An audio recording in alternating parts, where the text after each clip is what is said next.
Hey everybody, I'm Matt.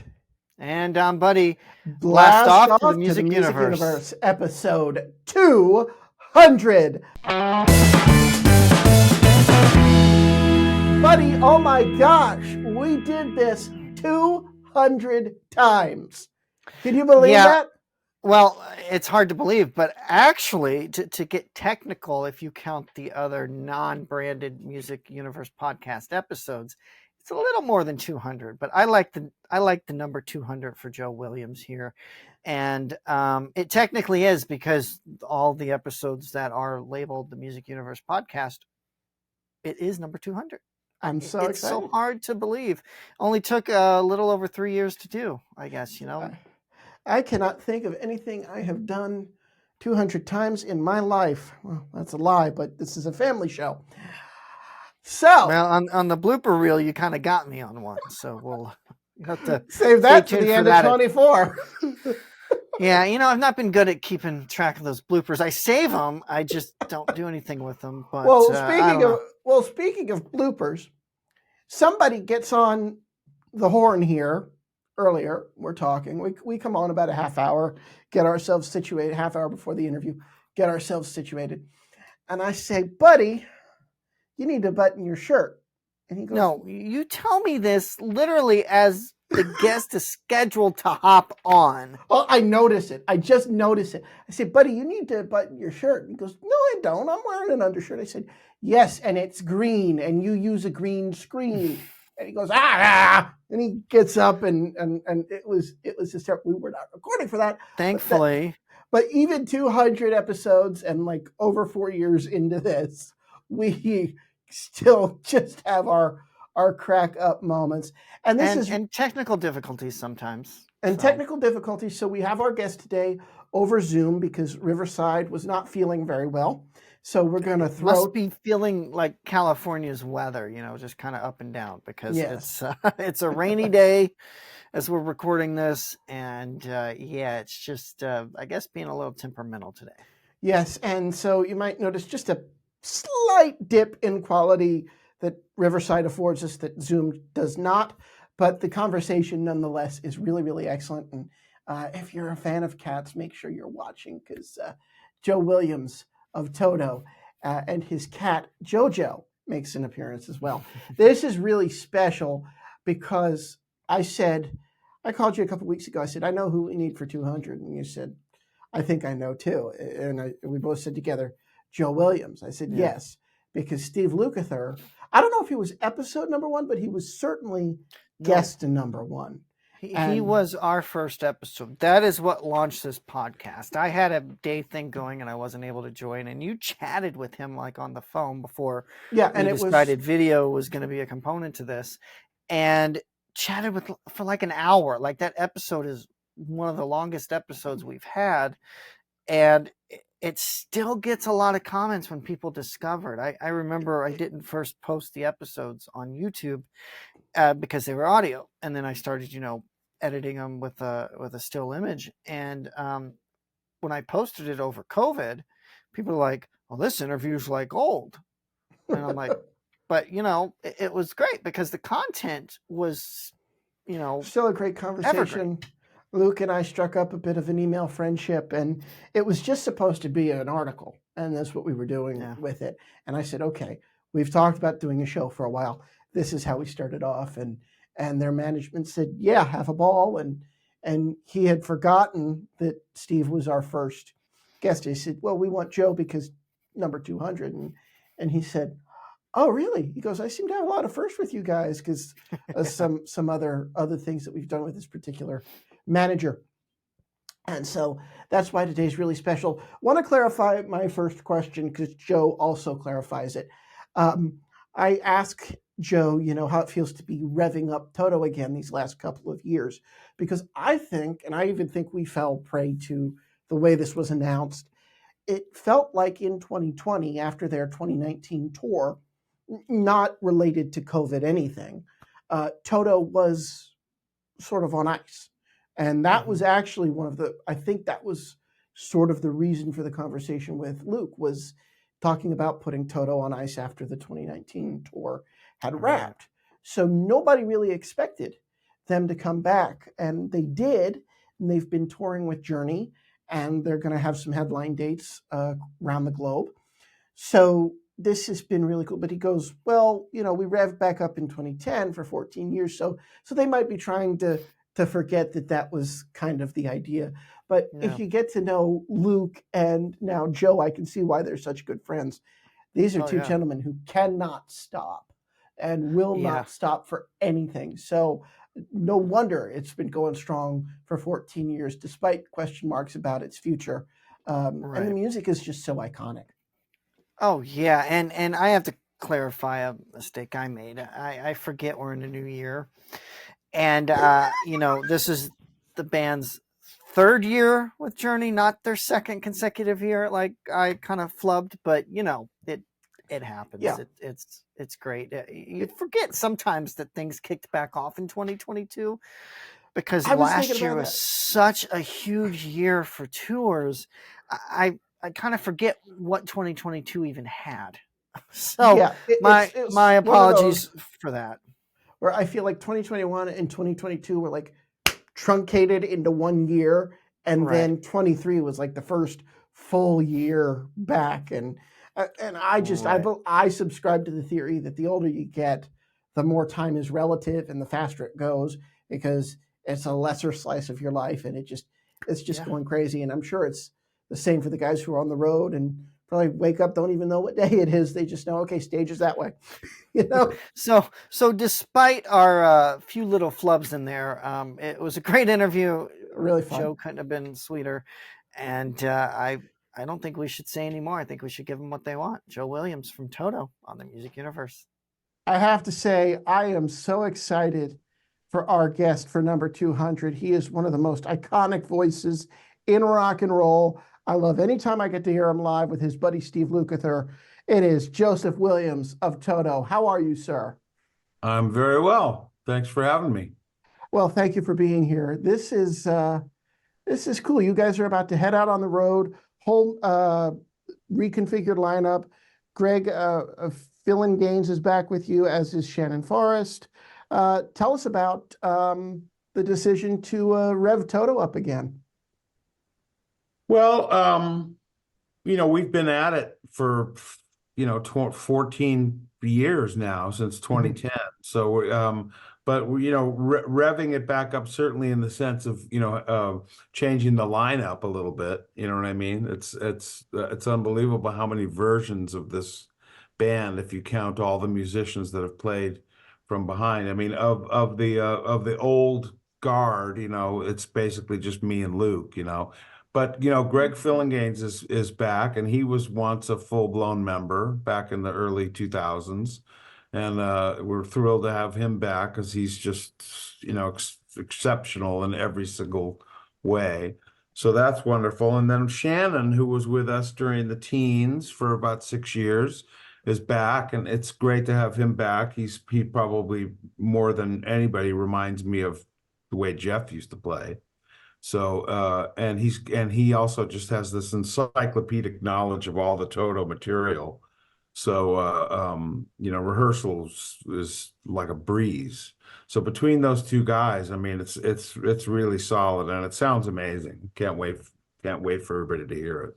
Shannon is a big Nashville studio musician too, so I know that's probably exciting that he brings that knowledge to you guys as well, because a lot of you and Luke obviously have played on a lot of records too. So it just kind of brings like a different vibe to it too, because you guys can be so tight under the last minute circumstances that could ever come up. Yeah, no, exactly. I mean, Shannon is incredibly valuable. I mean, he's not only a great session player, but he's an incredible producer and an incredible engineer. So, he's insanely valuable. I saw you guys with Journey. I mean, I saw you in 2018 in New Jersey solo. That was an excellent set.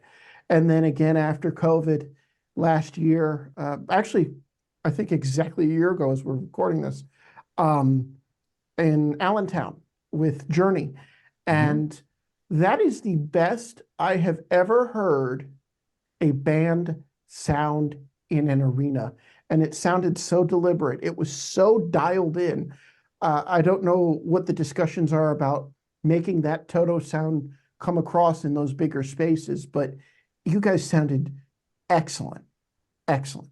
Well, listen, that was a very punchy band. You know what I mean? What year was it again? Was it 22? 23. 23. 23.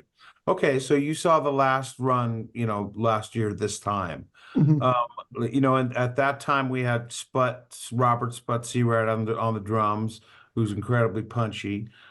We had played together with that particular lineup for a couple of years straight, and so everybody was very tight. And credit where credit is due, it goes to our front of house guy, uh, Ken, who is a miracle worker, Ken Freeman. So he really is. I mean, he knows how to dial in the sound pretty much in any kind of venue, but really, really does incredible work, especially in those ginormous arenas, And vocally for you, because again, I saw you at a theater in Jersey several lineups ago and then in an arena.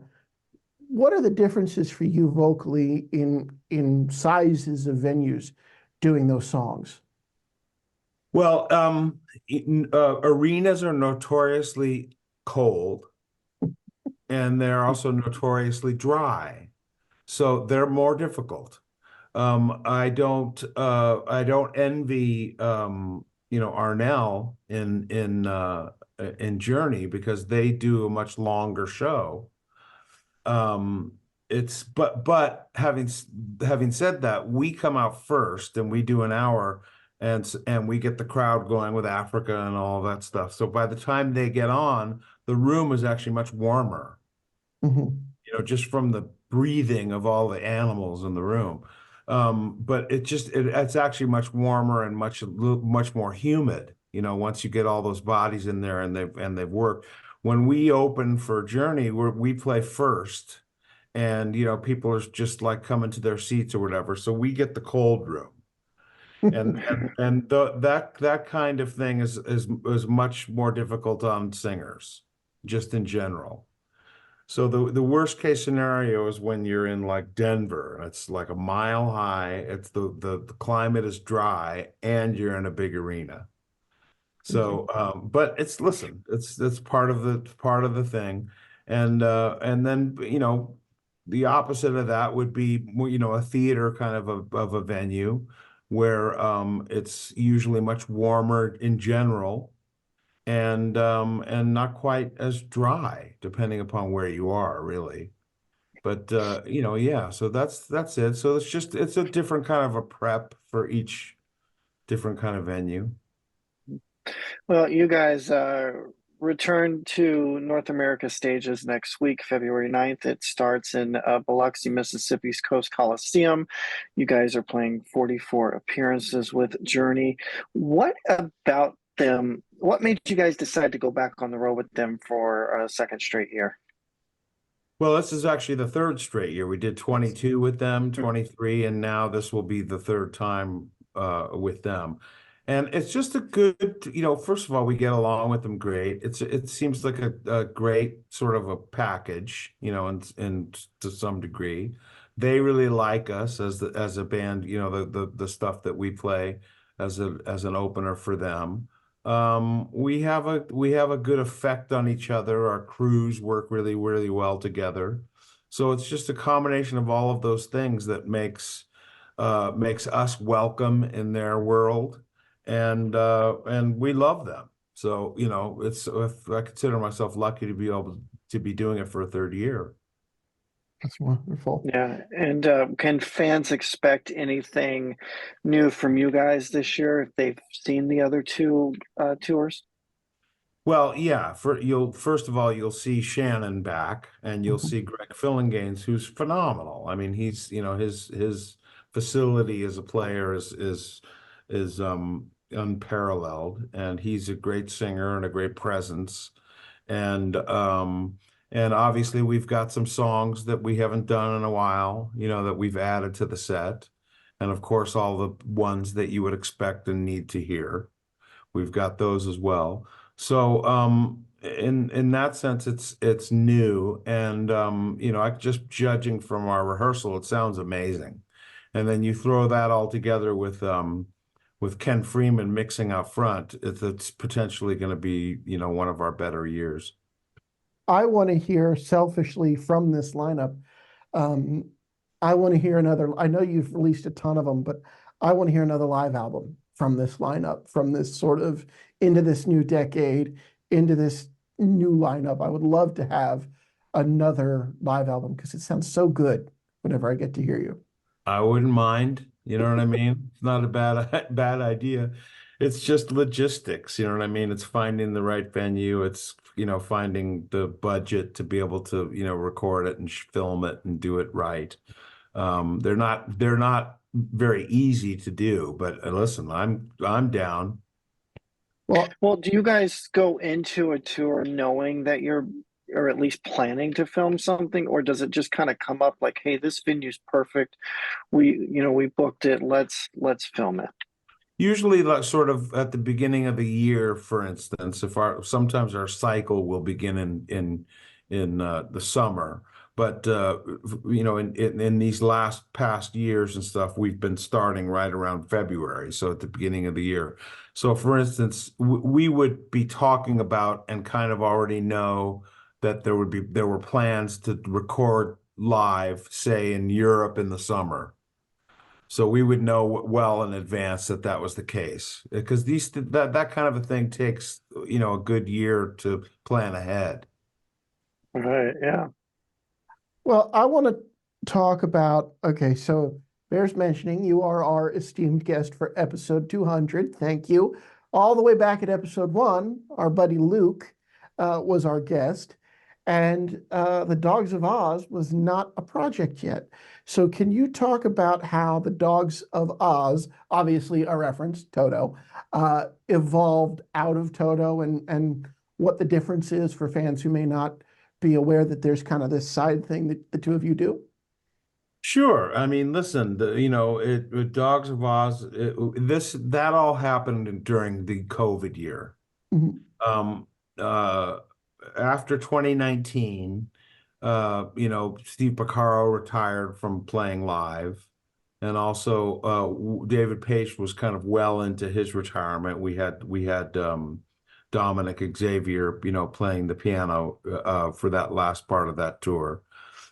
We knew that we were going to take most of 2020 off just to sort of take a break, and there was going to be a little bit of a rebuilding. And then, of course, COVID hit. Mm-hmm.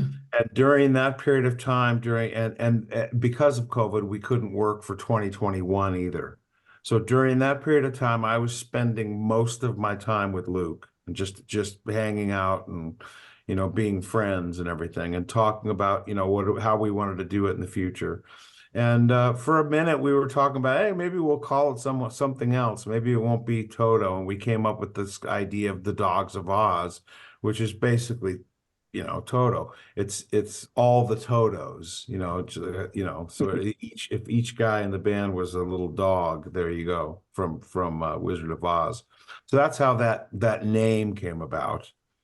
And we started thinking about a new lineup of guys for the upcoming tour for 2022.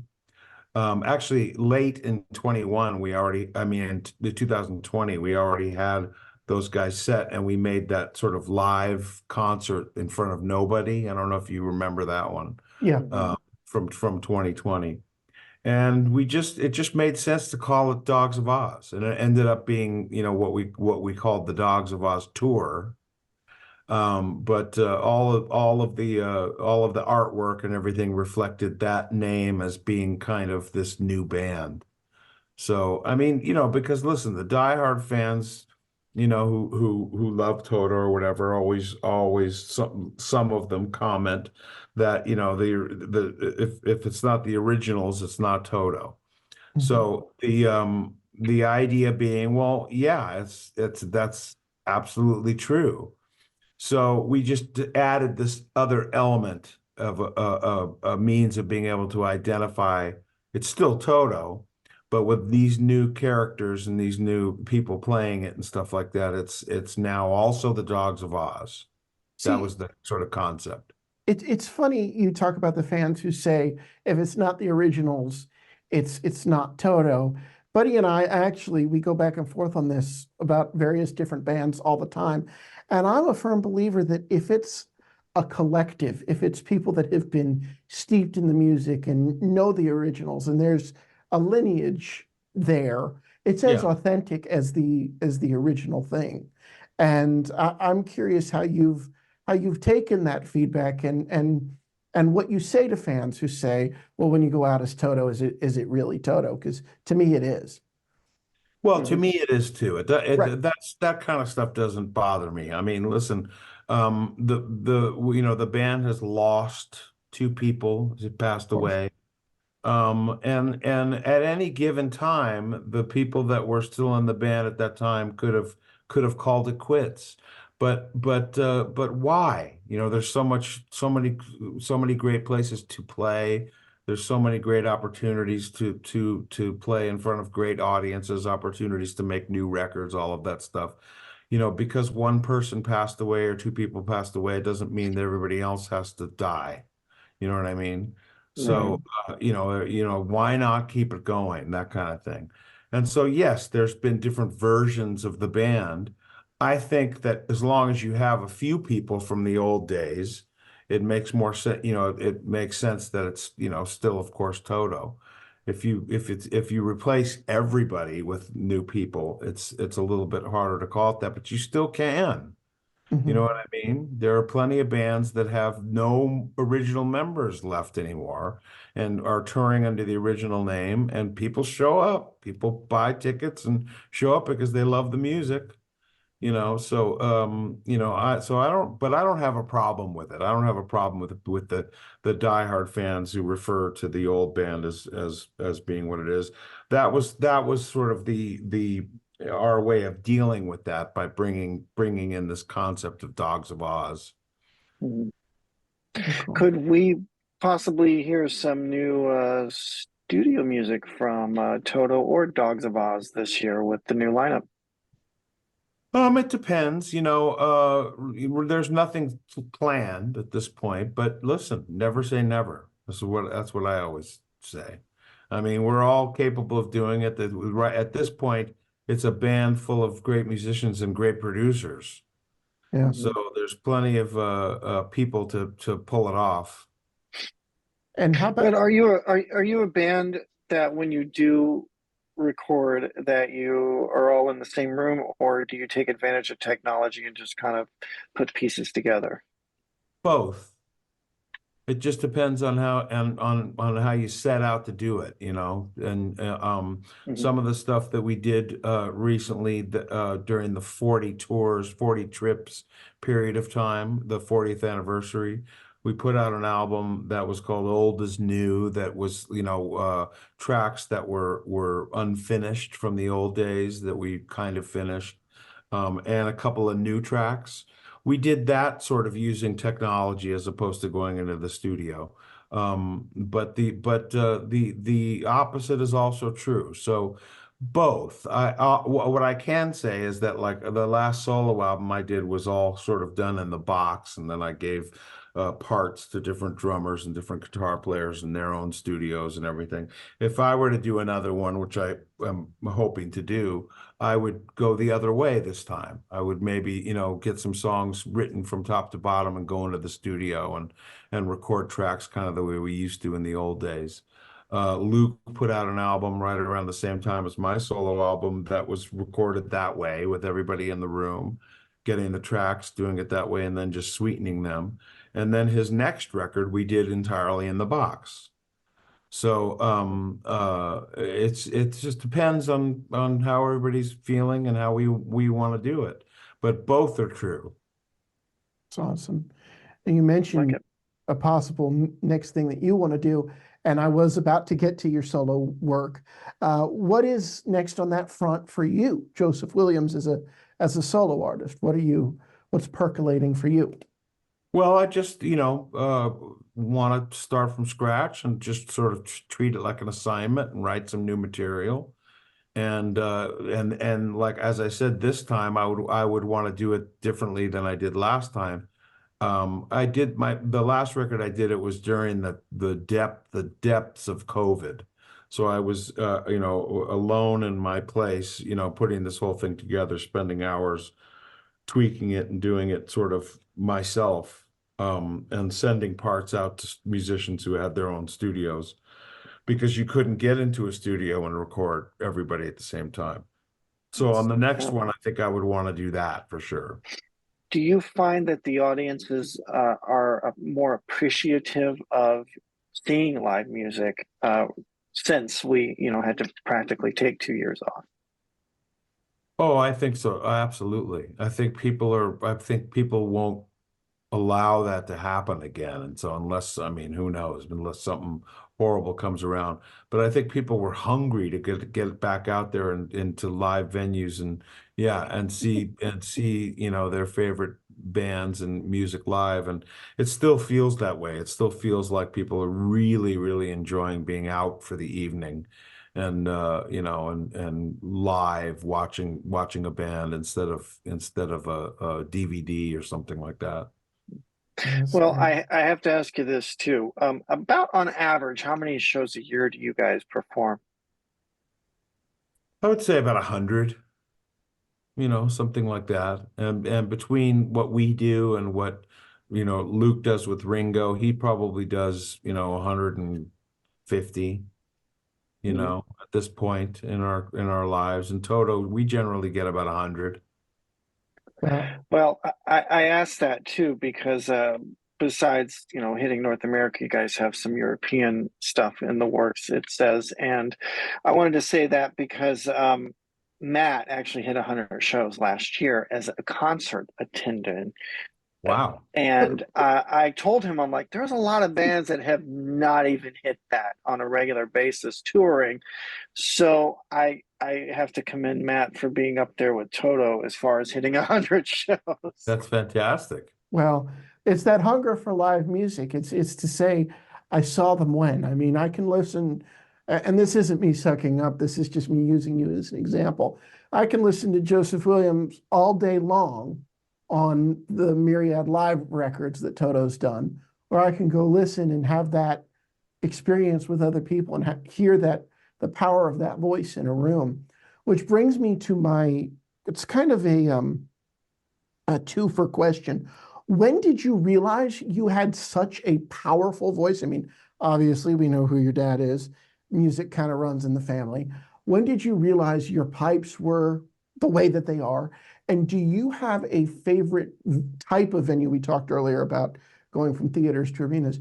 Do you have a favorite type of venue to use that voice in? Good question. Well, I feel like I gained power in my voice when I finally started working with a good teacher, starting in around 2010. And after a few years of doing all of the stuff that he had me work on, a lot of operatic kind of stuff, and we would listen back to the old records, and he would show me where I was doing stuff right. And so I started to pay attention to those things, and slowly but surely I was able to get a little bit more power. I mean, I don't have the insane power that Kimball had, but I always wanted to get close to it, And so I did okay back in the 80s, when I was in the band, but I think I became a stronger singer once I started really working with a teacher. And throughout the teens, I think I've been getting stronger. So it's a learned thing, and I love doing it. And in terms of belting like that, and what kind of a venue, I mean, listen, they're all fun. I love a good theater, to be honest with you. Places like the Ryman and things like that. But arenas are also a lot of fun. You know what I mean? You're playing to a much deeper room. So that part of it can be fun too. Um, outdoor festivals, it's a different animal completely, but that can also be fun. But if I were to pick sort of what my favorite type of venue would be, it would be probably the really nice old theater. I had an inkling you were going to say that, and I see a fur baby walking around behind you. Oh What's yeah, their name? that's JoJo. I love it. I love Yeah. it. I love it. I just want to say congrats to your dad for making Oscar history. And my last question, if you'll indulge the film major in me, is does John Williams have a favorite Toto song? Um, no, because I don't know. I don't think he really knows the music very well, Okay. to be honest with you.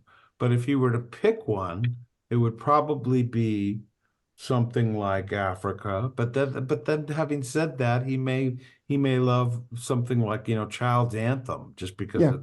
it's instrumental and a little bit more orchestral, that kind of thing. I think if I sat down with him and gave him a couple of things to choose from, I'd have a better answer to that. Hmm. He's never come to see us play. Oh, interesting. Yeah, for various reasons, is either we're playing somewhere that he's not going to be or whatever.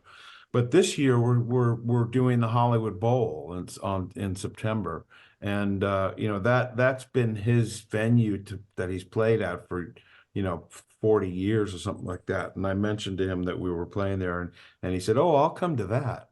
Because he knows how to get in and out of there quickly. That was his place. So he's going to come to that, and then I'd be able to answer that question.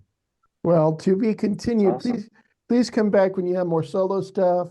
Maybe if there's a studio album. This was a true joy. Joseph Williams, thank you so much. Thank you, Thanks. thank you. The film major in me, buddy, was I didn't think we'd go as long as we did at the end there about his dad. And I'm just listening to him talk about how his dad thinks about music and thinking about, well, he'd like this, but he might like that. And I was surprised that John Williams has never seen Toto live.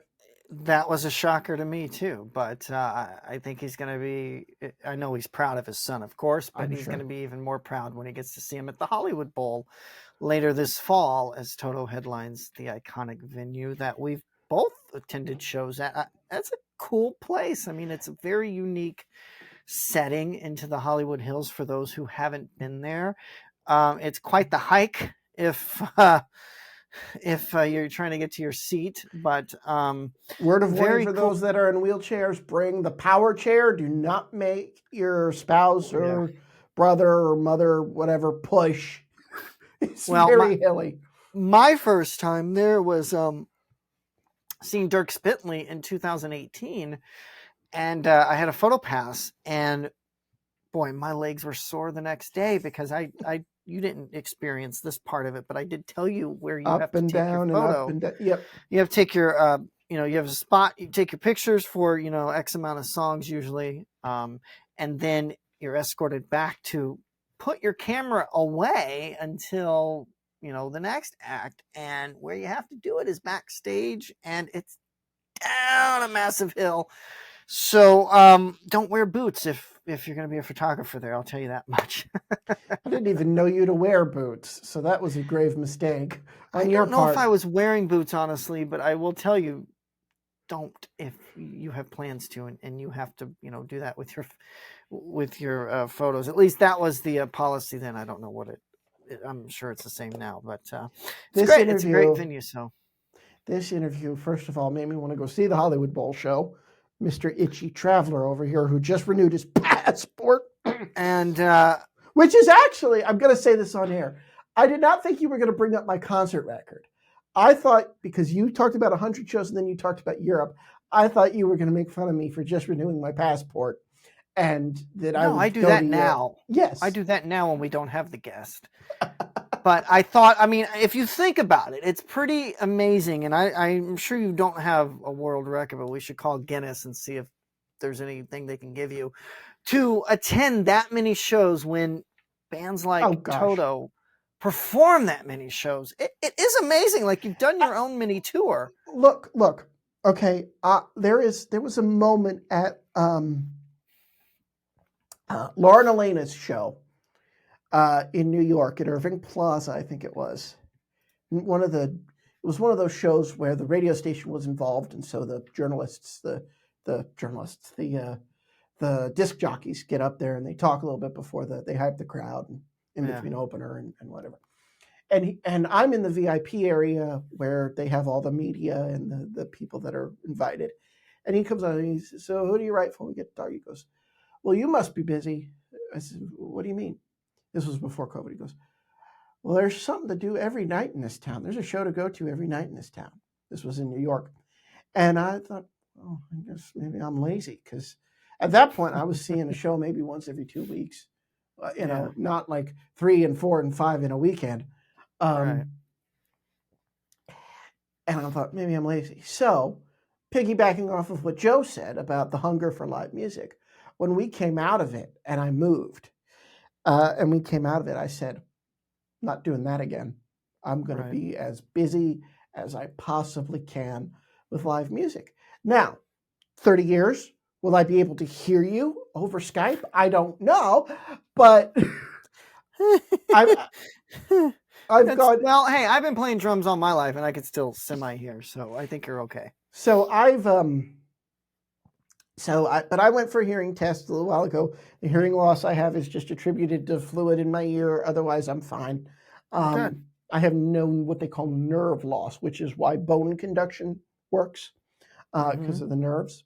So, folks, if you want to leave, just go ahead. This is just Buddy and I chit-chatting now. But no, it's crazy. I'm sure there are people that go to 200. I mean, look at the people that follow Garth. Look at the people that follow these bands around. Yeah. Look at the people that bought the passes for Metallica. Okay. I'll tell you what, that was probably the coolest concert offering I've seen yet. Yeah. Now, I don't know how many they sold, but you're going to have those fan clubs out there that are going to buy those. And that is a really cool thing. And if I remember correctly with that, and I know this isn't a Metallica-centric episode, but I believe that offered I think it offered like up to 5 or 10 people to see that show. So you could split it if I remember correctly. Again, time isn't on my side as far as remembering goes. I don't have the greatest memory and I don't have it in front of me because it wasn't prepped. But let me end this segment by saying, you and I, Toto, Hollywood Bowl, I'm down. And I've said I'm not planning trips that far out. Well, I'll text Luke and Joe and say, hey, can we come say hi? I don't know what the health protocol was. Last year at Journey, Luke was like, I'd love to see you, but because everybody was in lockdown. And then lo and behold, my date here in D.C. got canceled because somebody in the band, and they never want to say who, got COVID. So if you're going to go to 100 shows in a year, please be careful. Please think like a rock star and just take all the precautions in the world to enjoy yourself and go see live music. Go see Toto. Go see Journey. Right. And falling down a flight of steps, don't let that stop you from going. Okay, fine. We'll tell this story and then we'll wrap up. Okay. So you knew it was coming. That's what she said. Anyway. Family. Anyway, well, if your umpteen-year-old child can make these jokes, I think we can. I don't like her making those jokes. Okay. No, you gets laugh. Them from me, but... You laugh your butt off. You cannot discipline your child because she cracks you up. Not when those jokes are directed at me. I don't. Another conversation for another day. So, actually, to close this out, podcast is just one half of what we do. Going to shows is the other half. Most of that falls to me because I'm a crazy person. And so a strong relationship with the venues, especially here in DC or out in Vegas where we frequent them a lot. I know the box office guy at the Coliseum out in Vegas now. He sees me ambling up to me and goes, "What are you seeing now?" It's almost sad to admit that, honestly. I don't care. So I have great relationships with the folks at IMP venues. They do Merriweather Post Pavilion, 930 Club, Lincoln Theater, and one or two more. And the Anthem on the wharf, which is our beautiful waterfront tourist area, shopping, dining district. There's a Gordon Ramsay Hell's Kitchen over there, so I don't need to fly to Vegas anymore to get my beef Wellington. You were getting that in DC before. Family show. Just saying. So anyway, I go to see Grace Potter, and she's awesome. Brittany Spencer opened, and they seat me upstairs for the very first time. I'm usually sat in the ADA section. I do have a bad leg. Those of you that follow the show, follow the site, know this. Well, I stepped wrong off of this platform. It wasn't the ADA section. It was just a seated section upstairs, and it was a section of risers. And I stepped wrong off of the cement step. I had thought, because it was 1 row per 2 steps, and I didn't quite see their glow tape, I had thought that I had stepped down off and I was on the, so in essence, because I was in the very last row or the very first row of that section, it was 2 steps. It was 3 steps for me off of the wooden part and then 2 steps. But everything else was just 2 steps per row. So I had thought I was on the bottom step. I was not. I was on the top step. And I stepped off and I lost my footing and I wasn't holding on properly. And down I go and I turn my body and I hit my knee on the corner of a cement stair and pinched a nerve, according to my friend who's an EMT. So, and I bruised myself a little bit. I call that the Simpsons patch of my skin. Don't! Exactly. That's how Can't help it. All of a sudden, there was a nurse practitioner at my side. I did not catch her name. She was wonderful. The gentleman who is the supervisor for the ADA seatings and for the people that need to sit, because it is a GA venue, he was insistent that they call the EMT. And I'd fallen like this before. Now, I'd gone 7 years in Manhattan without taking a single tumble. That is quite the shocker to me. I've never fallen in Las Vegas. I've never fallen in Hollywood. I've never fallen on any of the travels. Okay, what about Nashville with those hills? Nope, never fallen. Interesting. I fall twice in DC in 4 months. And and one of them was construction in the building and the ramp wasn't big enough and whatever. So I fell the exact same way. I feel my one leg go and I turn to my left side, which is my dominant side. Unfortunately, I ding my knee. I get up, I'm able to shake it off. I'm like, this exact same thing happened to me a couple months ago. I should be good in a minute. Well, the left knee did not get good. My bum leg is my right leg. So I'm gimping around. I go down to meet Brittany Spencer and I'm like, okay, this really hurts. My whole body is seizing up. So I get the EMT. They put me in a wheelchair. I actually go back upstairs. They put me in a wheelchair and they say, okay, we'll take you down. I say, I want to walk down. That's fine. So they take me down to where I normally sit, but a seat's not ready for it. That's when they put me in the wheelchair. He goes and gets me an ice pack. The EMT Mike was really cool.